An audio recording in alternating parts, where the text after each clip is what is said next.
രണ്ട് കാര്യങ്ങളെക്കുറിച്ച് പറയാം. വളരെ പ്രാധാന്യമുള്ള രണ്ട് കാര്യങ്ങളെക്കുറിച്ച്.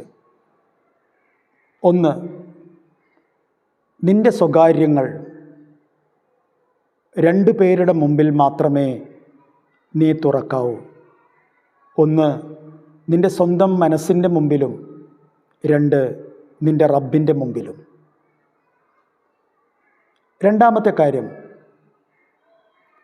ഈ പ്രപഞ്ചത്തിൽ രണ്ടു പേരുടെ തൃപ്തിക്ക് വേണ്ടി മാത്രമേ നീ അത്യധ്വാനം ചെയ്യാവൂ. നിൻ്റെ ഉമ്മയുടെ തൃപ്തിക്കും നിൻ്റെ ഉപ്പയുടെ തൃപ്തിക്കും. മൂന്നാമത്തെ കാര്യം, നിനക്ക് പ്രയാസങ്ങൾ ഉണ്ടാകുമ്പോൾ അതിൽ നിന്നുള്ള മോചനവും മോക്ഷവും തേടി നീ രണ്ട് മാർഗങ്ങൾ മാത്രമേ സ്വീകരിക്കാവൂ. ഒന്ന്, നിസ്കാരവും രണ്ടാമത്തേത് ക്ഷമയും. നാലാമത്തെ കാര്യം, നിൻ്റെ രണ്ടു കാര്യങ്ങളിൽ നിനക്ക് ആധിയുണ്ടാവരുത്.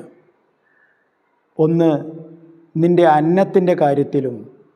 രണ്ട്, നിൻ്റെ മരണത്തിൻ്റെ കാര്യത്തിലും.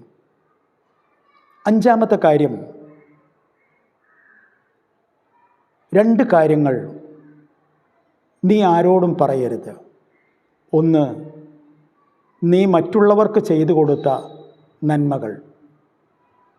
രണ്ട്, മറ്റുള്ളവർ നിന്നോട് ചെയ്ത തിന്മകൾ. വസ്സലാം.